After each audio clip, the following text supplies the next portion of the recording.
ప్రియ సహోదరి సహోదర, నా ప్రాణమా దేవుని స్తుతించుము. సంవత్సరం యొక్క చివరి నెలలో ప్రభు చేసిన సమస్త మేలులను ఆలోచించుచు హృదయాంతరంగంలో నుంచి స్తుతి యాగం అర్పించు సమయం ఇది.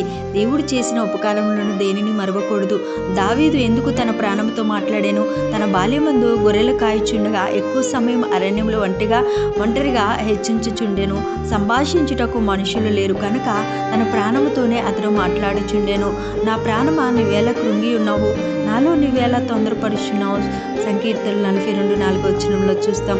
పాత నిబంధన కాలమందు తన ప్రాణముతో దావీదు మాట్లాడినట్లు కొత్త నిబంధన కాలంలో ఒక ధనవంతుడు తన ప్రాణముతో మాట్లాడాను. ఒక ధనవంతుడు భూమిని సమృద్ధిగా పండెను. అప్పుడు అతడు తన పంటను సమకూర్చునకు నాకు స్థలము చాలదు కనుక నేను ఏమి చేతునని తనలో తాను ఆలోచించుకొని, నేను ఎలాగూ చేతును?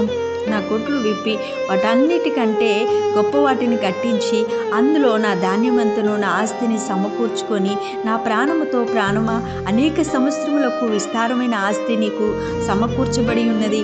సుఖించుము, తినుము, తాగుము, సంతోషించుము అని చెప్పుకుందునని వాట లూకాసు వార్త 12:16-19 వరకు మనం గమనించగలం. మీరు ఎవరి వల్లే మాట్లాడుచున్నారు నా ప్రియ సహోదరి సహోదరులారా?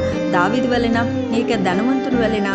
దావీదు వలె తీర్మానం చేసి పూర్ణ హృదయంతో, పూర్ణ ఆత్మతో, పూర్ణ బలముతో దేవుని ప్రేమించండి, స్తుతించండి. ఆయన చేసిన ఉపకారములలో దేనిని మరొకము అని బైబిల్ చెప్తుంది. సంకీర్తనలు 103:2 ముఖ్యమైన పనులు మర్చిపోవటం వలన ఎన్నో శ్రమలు ఎదుర్కొనుచున్నాము.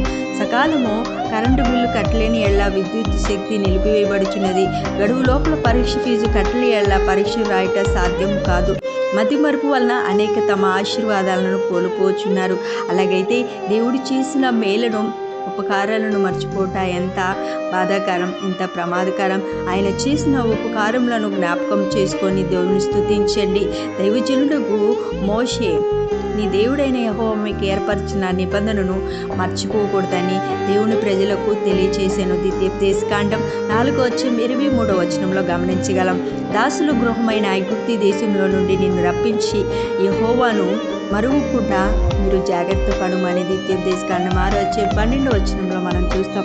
సంవత్సరంన ప్రభువు చేసిన ఉపకారములను జ్ఞాపకం చేసుకోనండి. ఆయన మనకు కావలసిన జీవము, బలము దయచేసి సంవత్సరం యొక్క ప్రారంభం నుంచి చివరి వరకు కనుపు అప్ప వల్లే కాపాడి ఉండగా మీరు ఆయనను స్తుతించుట రుణపడి ఉన్నారు. అతి కృపా ధన్యత దేవుడు మీ అందరికీ దయచేయండి.